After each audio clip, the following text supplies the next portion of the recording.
really know what's going on over there other than everybody's dumb. The instant you step out of line, you say something that they don't like and they don't like you personally, they're going to use all those pre-existing laws and they're going to use it on you. Woman exposed her male genitalia to women and underage girls. That's what happened. It's pure propaganda and it's super cringe, by the way. It's super cringe.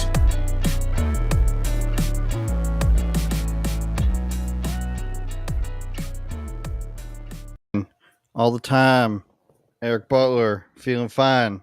Eric, what's up? In Texas. Dallas, Texas? Yes, sir. Dallas, Fort Worth area. Can I just say, I'm still... You can.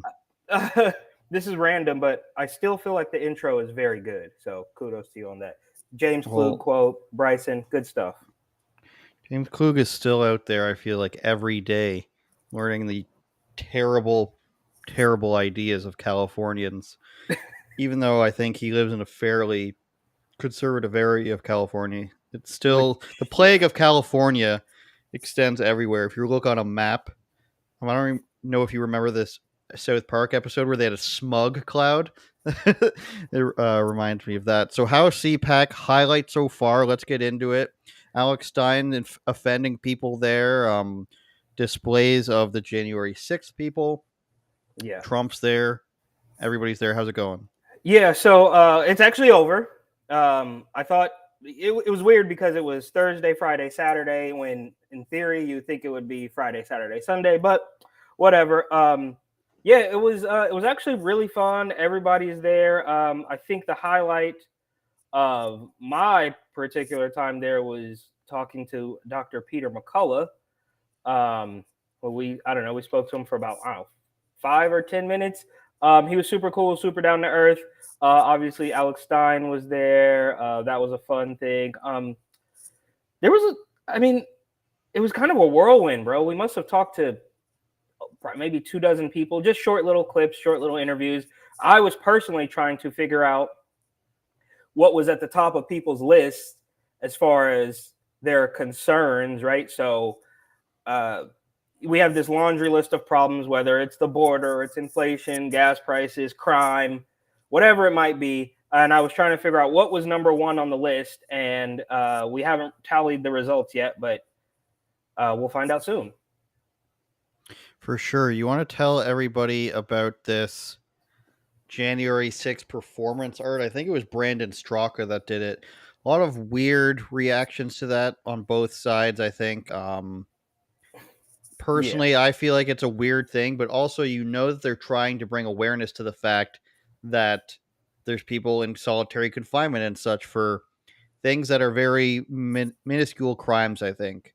And then also that Jimmy Kimmel's people didn't get sentenced to anything at all or charged with anything at all. But those were Colbert's people. Who did I say? Jimmy Kimmel? Kimmel. Right. Same Colbert. Same. They're all. Same thing. Yeah, I know. For legal purposes, we must say Stephen Colbert. Yeah, tell everybody about that, and then we'll show some of the video you got. Yeah. So, Brandon Straka. I'm always confused. Straka. Some people say Straka. Some people say I've heard the A is silent. Whatever. Same guy. Founder of Walk Away. So he was actually on a panel. About the January 6th. I forget the name of the panel, but it was like, it was Welcome to the New Gulag or something like that. A panel with some Republican representatives. And so that was actually before the performance art that we saw. So I think that this probably deserves a little context because he actually, and I think I was Representative Andy Biggs, I believe, was probably not prepared for, I guess, what some might call an ambush. So they're on the panel, and Brandon turns and looks at him and says, me, along with all these other January 6th prisoners, we went through hell. And he kind of got a little turned up on him and said, what are you going to do about it? And I think that sort of threw Representative Biggs for a loop. And he thought maybe it was going to be a friendly. And then Brandon plugged. He said, okay, he literally called it performance art. Like that's not a shot at him. That's what he called it.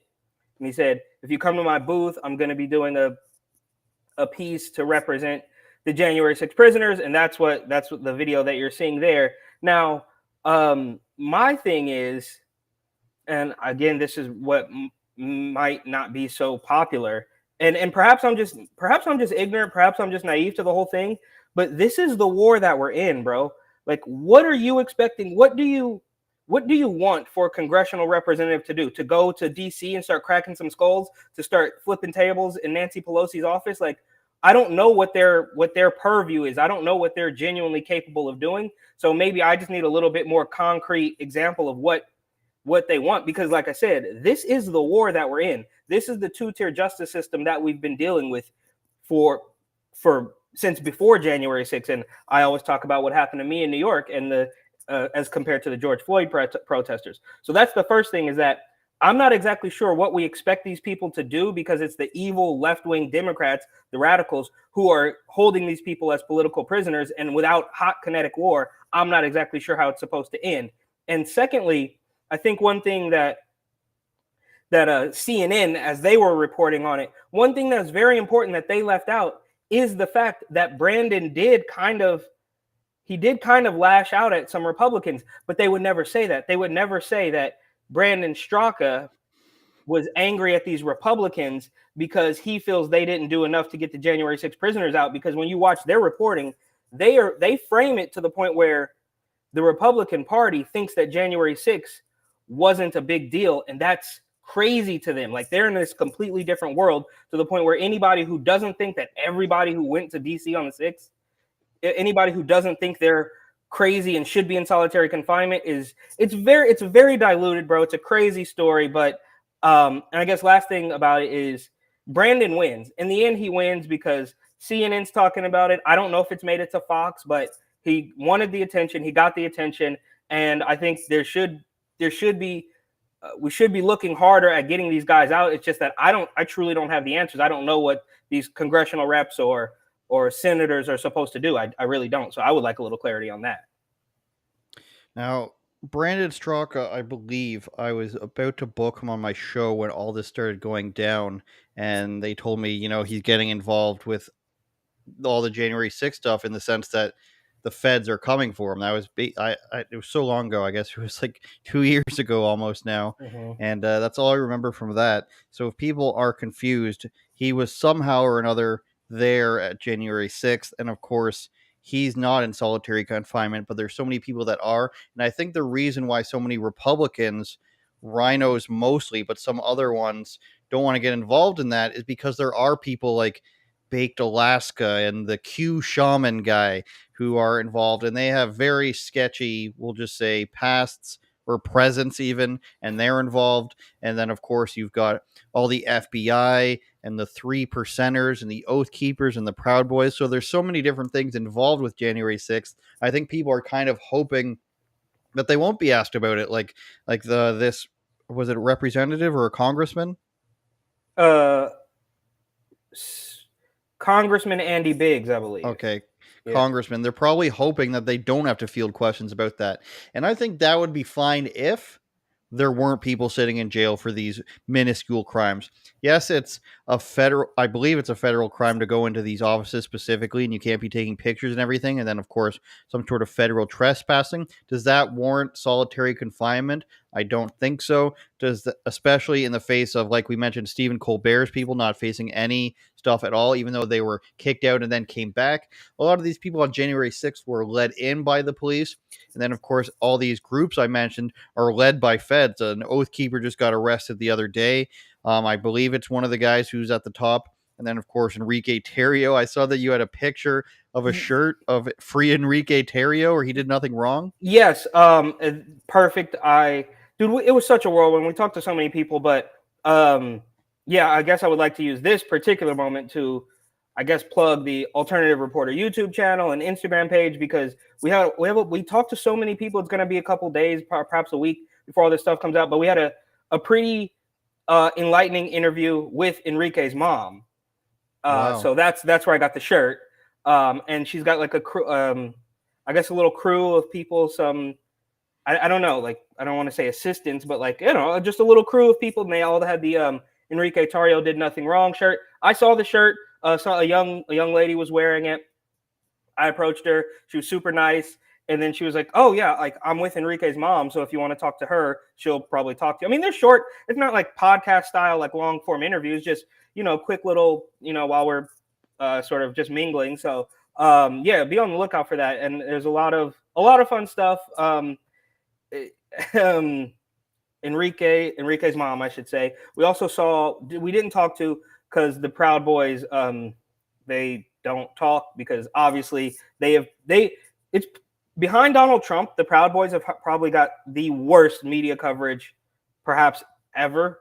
Like Donald Trump, Proud Boys. So they don't talk, but as I understand it, we saw a couple in the convention, and they literally had told us that one of the left-wing journalists, they stick out like a sore thumb. They're wearing KN95 masks, like 2 masks and stuff. So you can see them a mile away. But apparently, I didn't confirm this on my own, but my buddy Nick talked to them and said that they had literally been doxxed like moments earlier. So he kind of approached him like, hey, like, he pitched him on what we're doing as far as like the alternative reporter thing.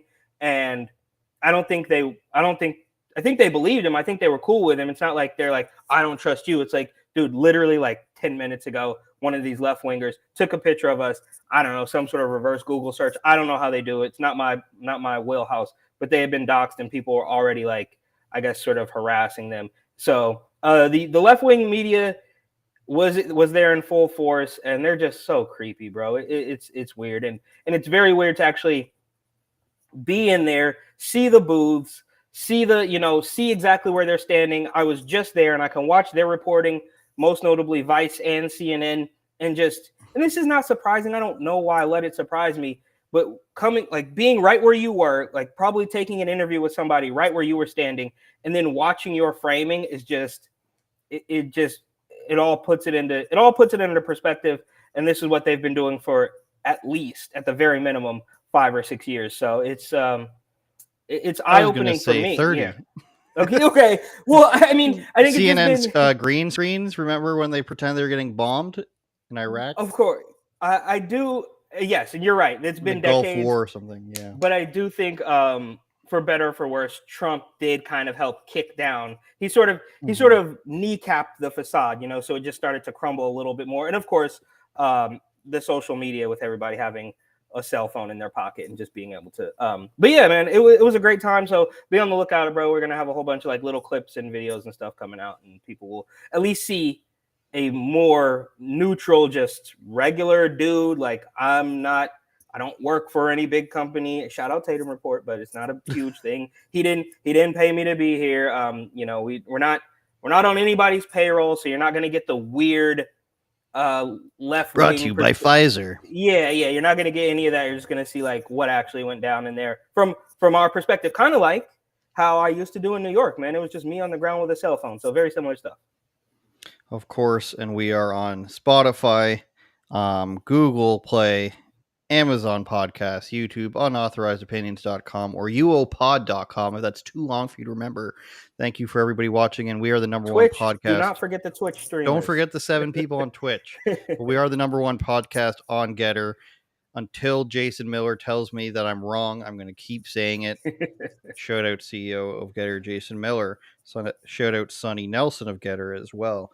One more thing about CPAC. You had that video with Alex Stein, which is very funny. And there was also this video Alex Stein published where he was, let's say, not criminally harassing a Vice reporter. He was bothering her. I wanted to use the word harass, but that's a crime. So I'm not going to say criminally harassing. I'm going to say bothering her, trolling her for upwards of 5 minutes. I want to say like 2.5 minutes, the length of a Twitter video. And he's mocking her for wearing a mask, asking her if she feels unsafe. He's also asking her about working for Vice and if she stands up for what they show, which I used to follow them on Twitter for the lulls of it all, but even that was too much. They get no engagement at all from their weird stories. He asked if she's a drug addict like the rest of the people. And then he asked if she thinks Biden's doing a good job. She wouldn't answer anything. She kept bragging how she's like meant to be pressed there or something. My question to you, Eric, is do you think that was too far? I saw somebody on Newsmax, I can't remember his name, say this isn't cool. they're a little bit. They want to be establishment a little bit there at Newsmax. I still like them, but that's how I see it. Do you think that was too far? Do you think it was just enough? Could he have gone further? What's your perspective of having met him now? I don't think it was too far at all. These people, look, man, the Vice News people will go to bat for the establishment, bro. They are CNN for millennials and maybe even some Gen Zers. Like they are what CNN lacks in 35 and under. Vice News picks up, like Alex mentioned, with their weird stories about drugs and how like these weird hygiene stories and all sorts of strip like weird sexual stuff that they cover. So she would waste no time smearing him. She wouldn't waste any time smearing anybody in that entire event. So for me personally, I don't think that was too far. And I will say, for better or for worse, or maybe this is in her defense a little bit, she was getting it. I saw her around there multiple times in the convention, and she was getting it. Like I saw let's just say 2 or 3 I'd say 3 other occasions of CPAC attendees and other media people, bro. Like perhaps conservative media. I don't even know what company they were with, but other media people, because you could just tell by the badges what color the badges were, who were actually very critical of her. And I don't know if you guys watched her report from CPAC. No. So I saw her myself. I took pictures of it. I don't know if it's expired from my story. I forget how long ago I posted it. It might have been 2 days ago. I forget. But I saw her, took a picture, and then I just happened to see her report because I do follow Vice News on Instagram, and I saw the report. And it's just the framing, bro. It's like they try to make it seem. I mean, obviously they want to make it seem like anybody who even remotely. Of course, if you support Donald Trump, you're an absolute madman. But just for going to CPAC, you're just some sort of rube. Like I could send it to you. It's probably not even worth watching. But the framing is like inside the wild world of MAGA CPAC, and it's like here we have a dollar bill with Donald Trump's face on it. It's like, yeah, it's kitschy stuff, bro. It's like this woman, they clearly live in their bubble. They are not willing to come out. They're in this flyover. These are the people that use the term flyover, not ironically, but seriously. Like, well, I work in a cubicle in Brooklyn, or I work in a cubicle in San Francisco. So anybody outside of that realm is just a complete rube. You didn't go to college. So the framing is just through the roof. And I promise you, man, like I can't go to bat for everybody at CPAC, but the vibes were good, bro. They're networking, they're talking. Nobody, like, even if you watch her video, the people that she is clearly trying to smear are still being super nice to her. Now they probably don't know who she is. They're not following Vice News like I am. Like I can put 2 and 2 together immediately and see but nobody was. The only people that were rude to her were, to be honest with you, I'm not going to name names, but a couple other media people that were. And when I say rude, I mean like literally going up to her and saying, "What's your angle? Like what?" Of course, she's not going to admit. She's not going to say, "I'm taking a far left wing angle to this." But the guy goes, "So what's your angle? Like what point of view are you trying to cover for?" And she. They won't talk, just like when she wouldn't talk to Alex Stein. So I said all that to say, I don't think he went too far. Now, I did hear through the grapevine rumors that apparently he was asked to leave, perhaps because of that. Like she might have, again, this is kind of like through the grapevine, but apparently he was asked to leave, and then Marjorie Taylor Greene invited him as her guest the next day. So he got ejected, and then she got him back in. I don't know. I don't know. I guess the rumor's already out there now, so can't take it back. Well, but that's what I heard. I think what a lot of the people on the left wing wouldn't know is that CPAC or a TPUSA event, these aren't, outrageous people. They won't invite a Bryson Gray there. They won't invite, like, Alex Stein's the edgiest person that's there. And I don't think they understand that. I don't think they understand that there are tons of people. Maybe Marjorie Taylor Greene's the edgiest person there, but I don't think they understand that these events, they kind of have a lot of gatekeeping at them.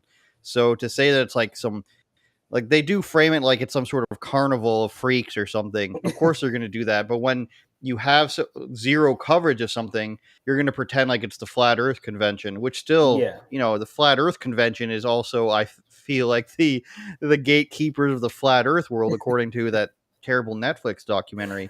But I want to say regarding like questioning this Vice girl, I think it's fair to say, um, do you stand behind what your company does? But I think when a company gets really big, it's harder to make a person defend that because CNN internet, like CNN's a terrible place, but CNN International probably has nothing to do with CNN in Atlanta, Georgia. So I think with some places it's fair where it's like MSNBC is pretty far left wing, or um, if you work for InfoWars, I think it'd be pretty fair to ask if a person stands behind InfoWars.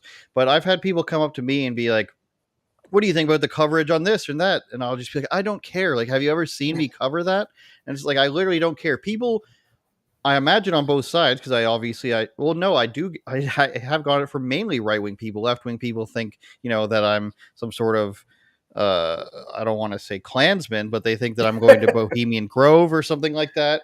And I'll get a quick anecdote about that in a second. But people will come up to you and they'll tell you how they think you should report, where they don't know anything about what you've done. So I think in that sense, Alex Stein is there to troll. So this isn't maybe his beat, but if you're a regular person and you're just like, Vice girl, you're garbage or whatever, I feel like you maybe should know a couple things that she's written, or like you said, like you've seen her report. I think you should know a little bit of what they've done, because there are people who, there have been right-wing people like that Paris Denard guy. He was on CNN. He's right-wing and he gets kicked off. So if you just heard that he worked for CNN, maybe you would think that he's a piece of garbage.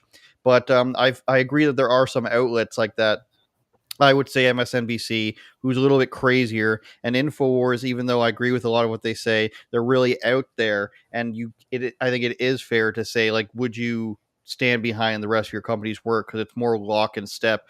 Whereas a company maybe like I can't. It's hard for me to think of one right now. Maybe Newsmax, like I mentioned, or maybe Fox News. There's such wide ranging opinions at Fox News. Do you work for Tucker Carlson's show, or do you work for Fox and Friends, or Kennedy Nation, or something like that, or Gutfeld? Like, they're pretty far ranging in their opinions. Some really close to the center or center left, and some further out there. But I wanted to give an anecdote about somebody who's conservative, probably. I think I was going out and doing streeters and visiting a university here in Toronto. They have a booster mandate to go into residences. So if you want to live on campus, you need 3 of the elixirs, and which is crazy because the rest of the school doesn't require it. So just to live there. And I'm a bit of the wild card, so I just see a Catholic building, the Catholic something diocese of the university. Doors open, I'm walking in. I want to get some opinions from there. We have a lot of Christians and a couple Catholics at our company, and I'm just like, they usually have thought out opinions. I go in there, I ask this girl her opinion, she gives it to me. I'm like, can I go upstairs? They're like, there's nobody else around. Like, we walk into this building, there's nobody there. We walk in, there's one girl sitting at a big table. She says, yeah, it should be fine for you to go walk upstairs. We walk upstairs past the pictures of Mother Mary and maybe the Pope or something, I don't remember. And shout out Pope. And there's this woman sitting in office, an older woman, and we're like, is it okay if we can film in here? She's like, you certainly cannot film in here without permission. And we're just like, okay, well, so-and-so said we could. But we walk back down, and like in a joking manner, I'm like, you told me I could go up there. And the look on this girl's face was like, I could see the gears turning that she Googled us in the time we went upstairs. And she wanted to be like, this guy's racist, but his cameraman's brown, and like you could see it all being very confusing to her. She wouldn't answer any more questions. The 404 error message. Yeah. I was like, you're looking at me like you don't trust me anymore. And she's like, yeah, like she nods. And I'm just like, I could see these gears turning. Like, I'm supposed to hate you, but I also can't. And I was a little disappointed that this Catholic person, when I speak to religious people from all backgrounds, they usually have thought out their ideas because they get under attack due to their religion, no matter what it is. And I was disappointed, but that was a little bit of a story about a right wing person doing that. I've had people come up and ask me about Israel Palestine. I've had people come up and say, "Oh, you shill for this," and I've straight up said, like, I didn't come here to listen to your shit, dude. So and it's always like almost always little creepy weird white guys, usually bald, and they have just been waiting for months to come up and tell you what you should be reporting on. And then Andrew says isn't going to take that. I'm sorry, Eric Butler of TatumReport.com, but Andrew says isn't going to take that. He's going to be the person who tells you exactly what he says. But I'm glad you got to go there. I was. Go ahead. I think. Well, last thing, and there was so much, bro. Like, I wish I could. We could talk about it more. It's hard to like recall all of it, but I will say we were actually fairly disappointed that we didn't see any pushback, bro. That we didn't see any protesters outside. Literally one protester out the whole weekend. That's not to say they 100% weren't there, but the whole thing, we saw one protester on the sidewalk outside of the convention center, and the only other people was CNN and Vice News in there. Those are the only other people that I think, and there are definitely different opinions. Very quick anecdote, I guess, is that we were talking to people about if they wanted Trump to run, who they would like to see on that ticket, which I think is a fair question. Because I couldn't come up with anybody of like, could DeSantis be on the ticket with Trump? And there's some conflict because they're both residents of Florida. There's all sorts of weird things. So I just wanted to see what people were going to spit out. And surprisingly, one of the first people we talked to said Kristi Noem. And then later on in the weekend, when it came up in one of the panels, and I just heard somebody in the crowd say anybody but Noem. So like that's just I guess the picture of the differing opinions in there. So one woman's like Kristi Noem all the way. I have no problems with Kristi Noem. I know some people, if you're local to South Dakota, you probably have a completely different understanding of her.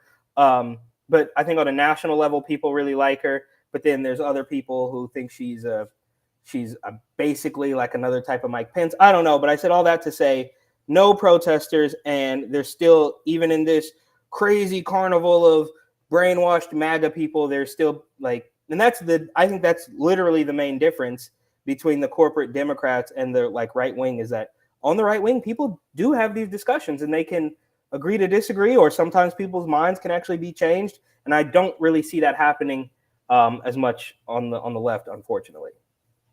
Yeah, I think I saw 68% want that CPAC wanted Trump as the nominee, which is down from his TPUSA number of 78%. Eric Butler. The title track today, besides CPAC, was CNN discovering what China is, and I say that because Lena Wong, I think that's pronounced, from CNN International. Wow, it really comes into play everywhere. So she goes to Beijing, or she's in Beijing, and she basically realizes what everybody's been saying is coming to North America and the Western world. She says, quote, "Life in Beijing, relentless COVID testing and health apps that dictates where I go. Green code is needed to enter public areas. Red means quarantine isolation. Authorities track people's movements through these apps. Concern is this surveillance will stay long after COVID is gone." Gee, you wonder, like, are any of the dots getting connected here, Eric? China, apps, COVID restrictions lasting, government telling you where you need to go. And we don't have to watch her video. It's just her going through and just being shocked at everything. Of course, she's wearing a mask. She's in China. She has to. But this is exactly what people talk about in the Western world, that these apps, which we have in Canada, and I was telling you we have it's called Arrive Can, it's called. You have to download it. There's seniors that they're fining $5,000 or more for not having an app on their phone because, of course, they don't know how to use it. But what they do, Eric, is you have to download this app to get back into Canada, tell them your vaccination status, tell them your test. It gets connected. You have to go to a government testing place. Then when you get back, this is if you're unvaccinated, you have to quarantine still, and then you have to do testing through the time you're there. You have to check in with the app every day. It asks you questions. You could be visited by the government if they want you to. It's insane stuff. And of course, everybody believes that this is going to be the digital ID, And the tracking app, which of course they're not going to get rid of in China. There's no way. They already track everywhere you go with facial recognition. But in Canada, this is what everybody thinks is going to turn into the digital ID, because they're going to frame it as, and they're already starting this, they're going to frame it as, oh, the wait times at the airport are so long because of paperwork. We're just going to go paperless, and it's going to be so much better, you guys. You just do your app. And of course, it's going to track where you are as soon as you come into the country, and they're going to get everybody to download it. This is in the World Economic Forum of Agenda 2030, the permanent digital ID. They tried to roll it out before provincially here in Ontario with a digital ID. Not much people picking up on that, of course, but now this is how they slide it in, and you can see it. Like, if China's doing it, you can better believe Canada's probably going to do it, and China is going full bore with it. Whereas in Canada, they know they have to do it step by step because people will forget about it. So right now, it's just for travel. They recognize that the airports are the worst they've ever been. Toronto's international airport, called Pearson, is ranked number 1 in the world for canceled flights right now, and I think number 4 for delayed flights. Might be vice versa, but it's right at the top of the shit list. And they just had a press conference the other day saying, we need this app because it'll make things go faster. And, they're laying the brickwork for saying this is what everybody's going to need, because they don't want people. You waste too much time at kiosks, and you waste too much time talking to people. It could be so much faster. Or just do what the rest of the world does and stop restricting people from coming into your country.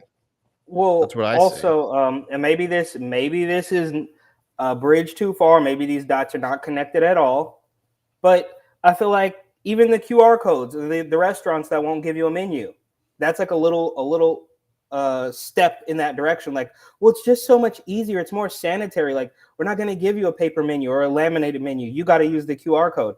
And again, like I said, perhaps that's not a straight line, but I do think they kind of work in tandem with, just convincing you that everything needs to be digital. And, we're all guilty of doing the social media thing and the Netflix and all the iPhones and iPads and all that stuff. We're all guilty of it. Nobody, I mean, I don't know, the Amish or something. Nobody can really say they don't use this stuff. So it's just the little steps. And I say that only because, at one of the restaurants we went to here, it's like, they do have menus. If you ask for a menu, they will give you a menu, but they're very big on the QR code. But outside of that, and you can not fact check me because it's my opinion, and you might not change my mind, but you can argue against that. That's sure. Perhaps those things aren't connected. I think they are. But besides that, it's funny to watch them. I mean, are we genuinely to believe that they're just now starting to get this? Like, did they truly didn't see this stuff before? We see it also with the story about the Americans going to Mexico City or whatever. Oh, these people don't like that you're showing up and changing the landscape of their neighborhood. You think? I mean, this is not rocket science. The same thing with Eric Adams and Muriel Bowser. So New York City mayor, Washington, D.C. mayor. Well, you can't send them here. It's not sustainable. So is that not the similar thing? She's like, look how extreme this is. And we're like, yeah, we've been trying to tell you how extreme this is, and nobody cared until it hits home for you. And now you're like, oh, well, this has to change. It's like, guys, I don't know if wake up is the thing to say. That's corny, and we overuse the sheep analogy and all that stuff. But yeah, we've been saying this. Like, your Alex Jones was right jar is full. All right.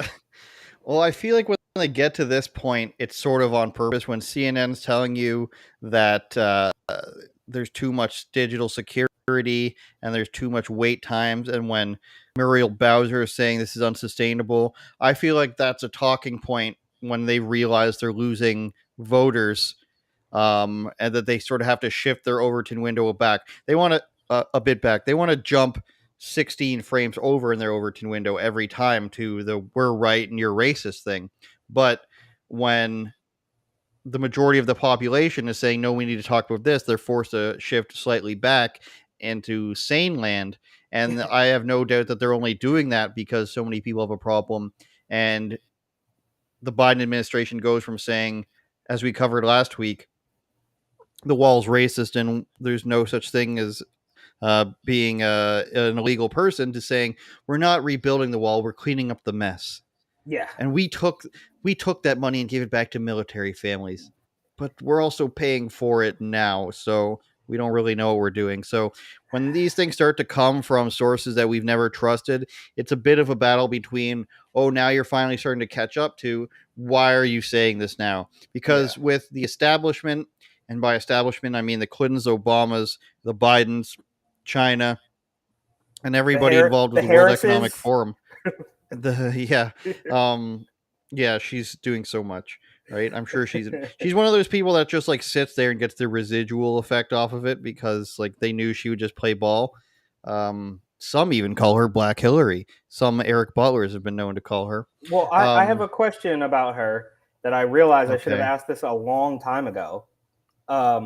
She's a black woman, we're told, but her hair looks remarkably white.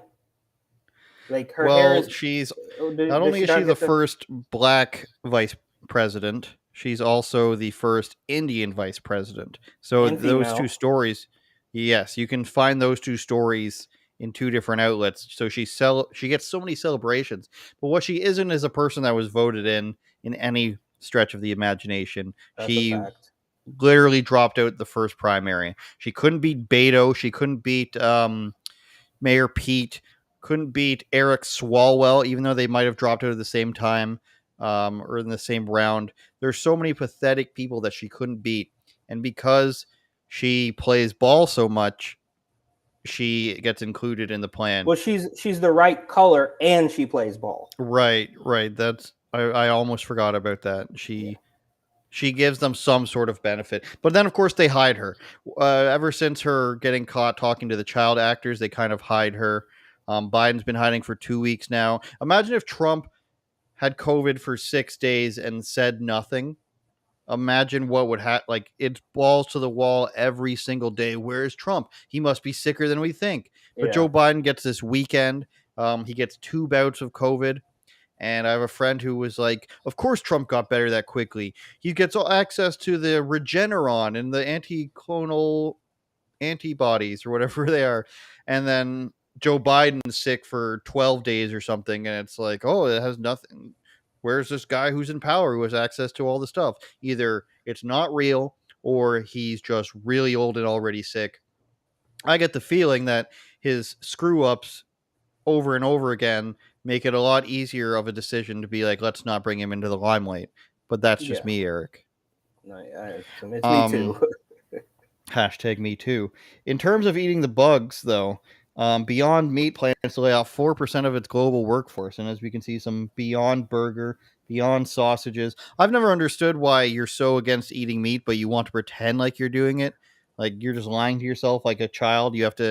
My mother used to tell me I was eating chicken when it was fish, and I started to figure out that these two things taste the same. But Beyond Meat is cutting 4% of global workforce, saying the layoffs are part of its plan to reduce costs of inflation, prompts consumers to buy less. As inflation prompts consumers to buy less expensive protein.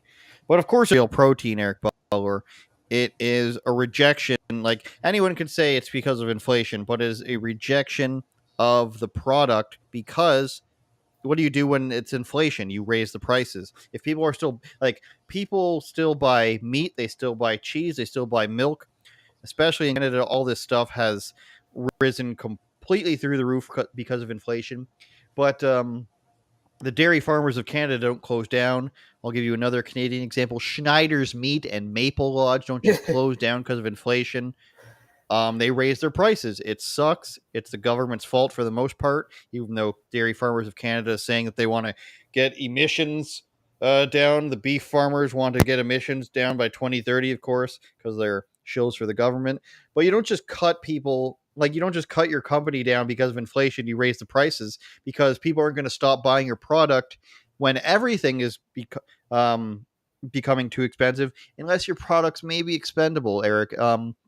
If it becomes too expensive for me to buy, let's say, I don't know, what's something you don't need? Chocolate cupcakes, some nice Hostess chocolate cupcakes. Pringles or something, I don't know. Pringles. If it becomes too expensive, I'm probably going to cut those out. But I'm not going to cut out, meat. I'm not just going to cut that out of my diet because while everything else is expensive, it also is. It's because people don't want your garbage meat. and people don't want to eat the bugs yet. I mean, I'm sure a lot of liberals will eat the bugs, and then a lot of survivalists, they're getting they've got the survival sponsors that Eric desperately wants. Well, we could do coffee, or and they're going to be like, VPN. "I'll eat bugs. I'll survive off anything." We could do I the have a friend like that VPNs too. or the coffee, or I'd love VPN sponsors are great, by the way. I've had one. I won't shout them out because they don't pay me anymore. But VPN sponsors are just like, just put the code, have the commercial. That's it. It's $3.99 a month. It's great. Everybody needs a VPN. The problem is, Eric, what if the VPN starts stealing your information and selling that? Then Is that why their prices are so low? We got a problem. We definitely have a problem. That's a grift and a half right there, which I guess I never actually thought about, but totally possible and pretty dystopian. As far as why aren't they buying the Beyond Meat, Eric? Dude, this stuff. Obviously, we've seen the meme. I'm sure everybody's seen the meme of the way it's like propped up in the supermarket and it's all like sort of sank to the bottom of the case. Now, I didn't need any help from seeing that photo to steer me clear of this stuff. But it's always been a joke to me. Like I'm not even when I first started seeing it's not Beyond Meat, it's some other weird plant-based jerky that I actually just started seeing a couple months ago. It wasn't even that long ago. It's mushroom, I'm guessing. I honestly don't know. I didn't even read it, but it's like, dude, they're really pushing it hard. And to your very first point, I remember thinking about this even being young, because you remember when you used to have like vegetarian friends. It feels like they have been completely swallowed up by the green vegan climate extremists. Mm-hmm. Like you used to just be able to be a vegetarian and you would eat, cheese pizza and you might get like a black bean burger or something every now and then, but for the most part you just ate mac and cheese and vegetables and you had a whole bunch of stuff. But now they've gone so far because these people, they never know when to quit. The feminists, the extremists, they always can take something that seems like a good idea and drive it completely off the cliff. But I said all that to say, I guess your very first point is what, even as a young kid, maybe a teenager, I don't know. I remember thinking to myself, if you don't want to eat meat, just eat vegetables. There's so many you can eat. Eat potatoes and carrots and celery and rice and corn. You can eat all of this stuff. You don't have to pretend that you're eating meat. And then yeah, I gotta be cool. Yeah, and I actually went to a vegan place in Brooklyn one time, and I got I was just going with the flow. I didn't want to be that guy. I was like, yeah, how bad could it be, right? It was actually pretty bad, and I got cheese fries, but it was like or cashew cheese or something. And you're talking about, like, I get that this is a little bit different from the Beyond Meat, which I've never tried. Wouldn't touch with a 10-foot pole. Maybe if now Kevin Hart is selling it too, by the way. I don't know if you knew this. Kevin Hart is doing YouTube ads selling Beyond Meat. But anyways, with this cashew cheese, which again is a little bit different, but you've got 36 seconds before this stuff turns into a consistency that you want nothing to do with. I mean, it's like, at first it feels like, okay, well, a potato's vegan, so you have the French fries there, and then this weird cashew cheese on top that's good for like the first two fries. And then as soon as that thing gets even close to room temp, it turns into it's like chewed up bubble gum on top of the fries. It's absolutely disgusting. They should just stop pretending. It's not like dude, I don't know how else to say it. It's like, dude, you could eat tomatoes and you could get a big salad. How about that? Go get a big salad. A big salad. Yeah. I think the problem is getting protein. And that's the price you pay. Easier way. Yeah. That's what you signed up for. So stick with it. If you're going to go I just don't understand the argument of you shouldn't consume animal products. Of course, nobody's saying go kill all the bison or the buffalo or whatever went extinct in the colonial times, if you will, or the early settlers of America. But like, how are you going to say that it's not natural to eat meat? Like, you can survive without it, bro. Like, sure you can, but why would you do this? It's the easiest way to get protein, and millions of other animals do it, and it's like not unnatural at all. Hunt your own. I don't know how you could argue against somebody hunting and killing their own stuff. I get why people would have a problem with factory farming, but that's such a small fraction of what it is, unless you're in a place like China. I once had a friend who was he's not dead. I just don't know him anymore.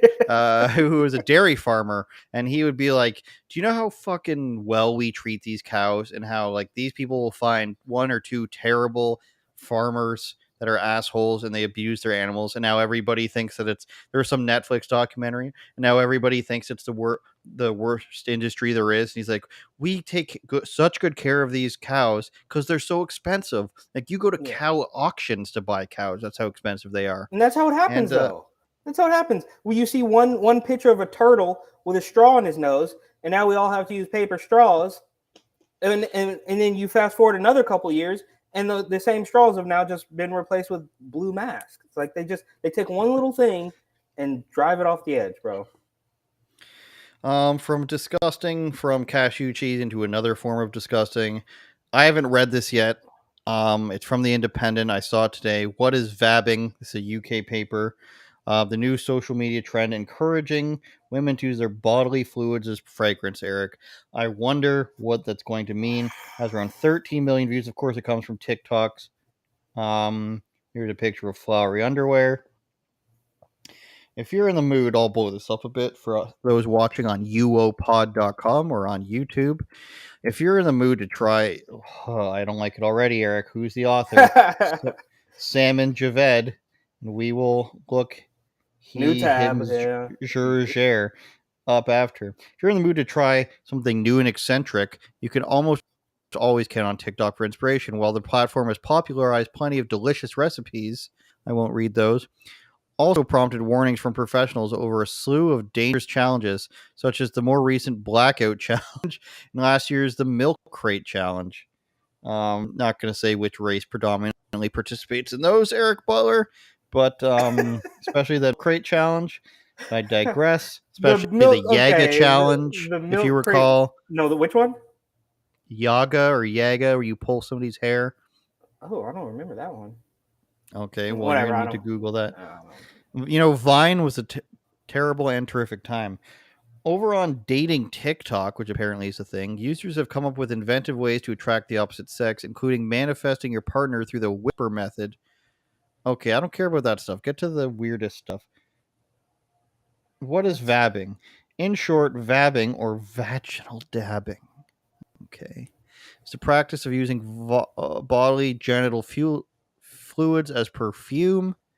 One TikTok user who participates at Julia explains that she takes her natural scent and dabs it on her wrists and the back of her ears, puts it on surfaces that don't touch other things, and don't rub your wrists on other people. This is a good way to get an STD, Eric, possibly monkeypox. The idea behind vabbing is that the fluids may contain pheromones. Well, yeah, but that's like natural. That doesn't mean you should rub it all over yourself. Like, that's so weird. And again, that's a way you could possibly contract diseases. Now, it probably won't survive out in the open, the virus.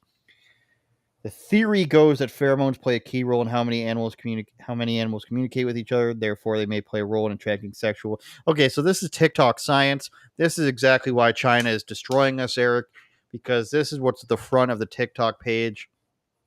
I don't know. I thought somehow it wouldn't even be this bad, but this is what I thought it was going to be.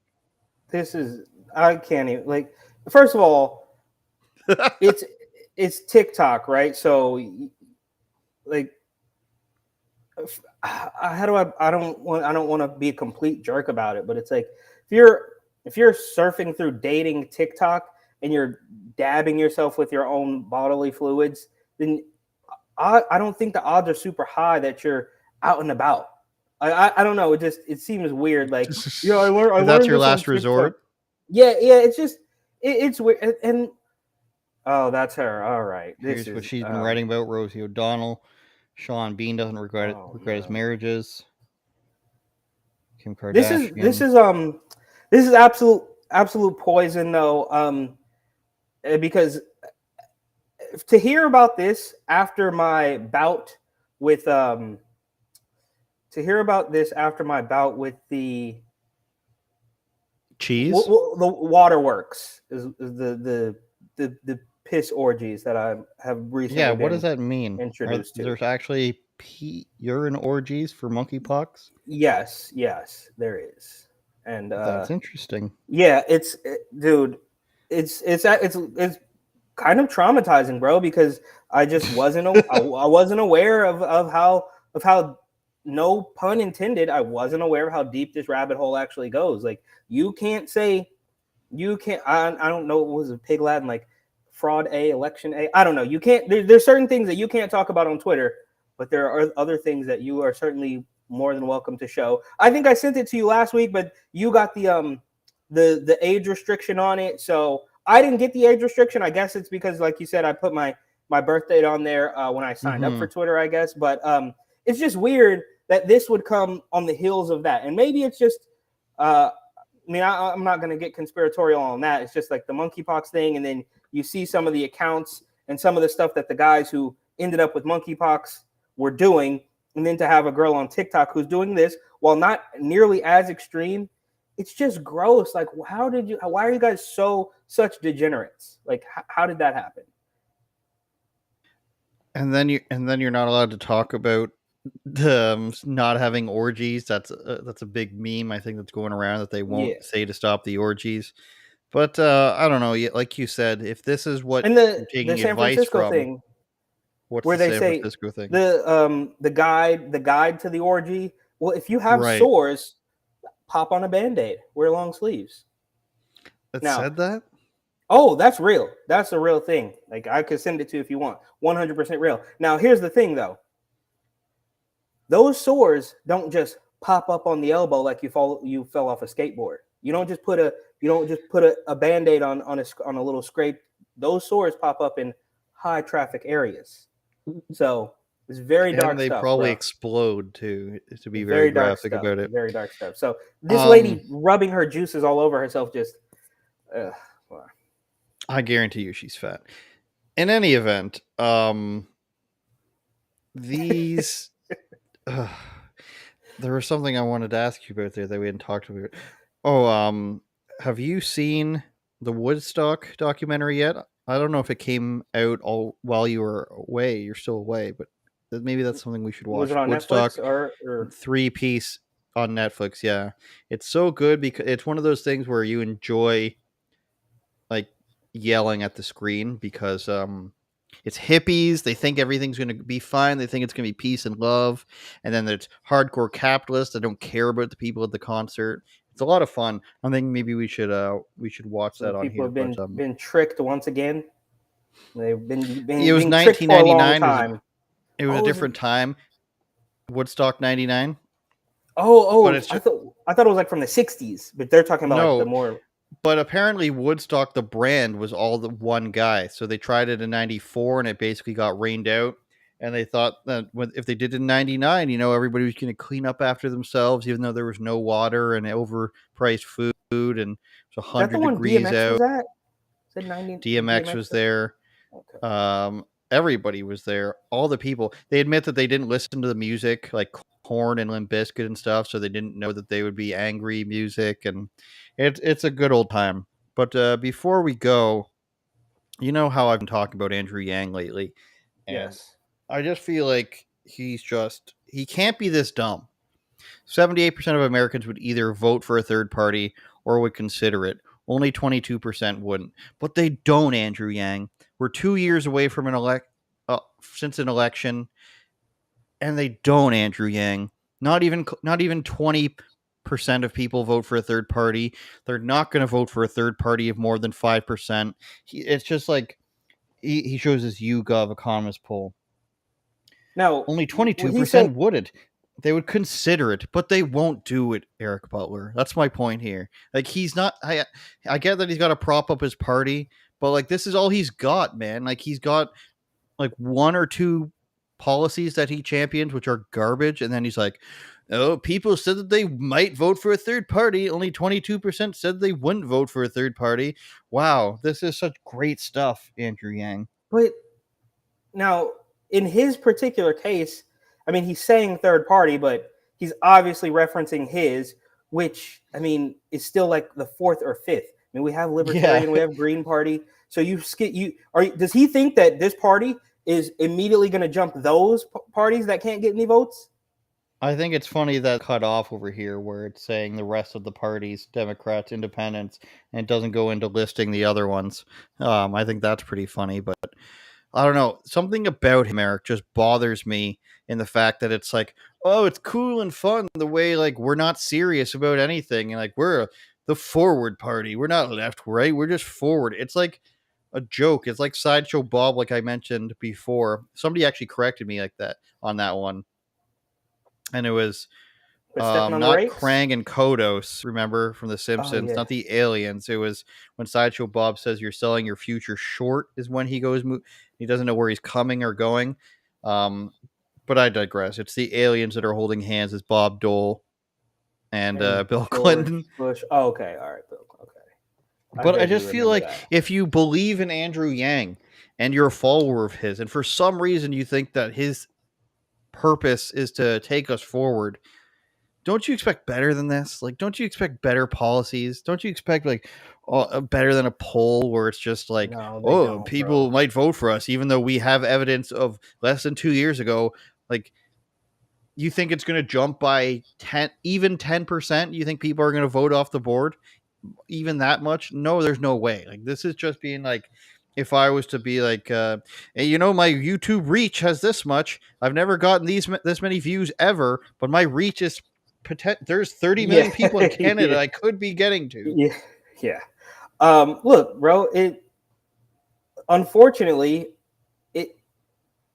I don't know when this happened. It's probably been this way since before we were both at least privy to politics, like young or even perhaps before we were born. But I don't think, especially in the social media age, unfortunately, it's just a matter of trickery. Nobody, very few people who aren't, neck deep in politics, as they do it for a job, whatever. They don't have any, bro. There's people out there who are in politics who will say, they'll tell you that we should ban all guns, but can't tell the difference between a 22 and a 9. I mean, it's just all about the brainwashing, which is so sad. And look, I'm guilty of it too, bro. I don't know about all these policies, but which is, and this is what's really scary. And I think it was Lauren Boebert from Colorado who said something along the lines of it should be illegal to vote on a bill without reading it. And that was met with crazy backlash. And it's right. like, Didn't she say she wanted like 3 days to be able to read it? And yeah, that was supposedly bad. Yeah, and pearls were clutched because they don't. You must be stupid if you can't read 1,000 pages in 5 minutes. Exactly. So they barely even know what's actually going on. We still will never know who's actually handing down the orders, whether it's Barack Obama or George Soros or Klaus Schwab or wherever these people are. We have no idea where it's coming from. They barely read it. And if they read it, and they won't have the plausible deniability to say, oh, well, I just had to go with I mean, it's a complete and total mess to the point where, and for the record, Andrew Yang and his little math hats is a total Trump ripoff. And Trump knew that. And that's why the bright red MAGA hat was just a quick and easy way to get these people, because, I mean, the Democrats had no party. All they did, you can leave them a rope, bro, and they're going to hang themselves, but they will also cheat, or they would never cheat. They would actually never cheat. So we got a mess on our hands, bro. And it's like we're stuck here trying to claw our way out of a wet paper bag, and it feels impossible. I'm not sure. So I mean, look, bro, shout out to Andrew Yang. You obviously have this vitriol for him that I don't quite have. I don't like the guy. Don't get me wrong. I'm not a fan of Andrew Yang. I just think he's so dumb. Yeah, and you're welcome to that. But I do the only thing is, like, at least he's trying, I guess. But it's all just a front so he can get donations, so he can try to start a shitty business. A grift, and he'll start another startup and pretend. But maybe this will work, like kind of how we saw. Yeah. Oh, the classic. I love this one so much. And of course, he's wearing the math hat. So those are the people that, yeah, you nailed it there. I will credit where it's due. This is absolutely insane. The guy shoulder tapping him like this one's gonna live forever. Big dog. Please stop. Yeah.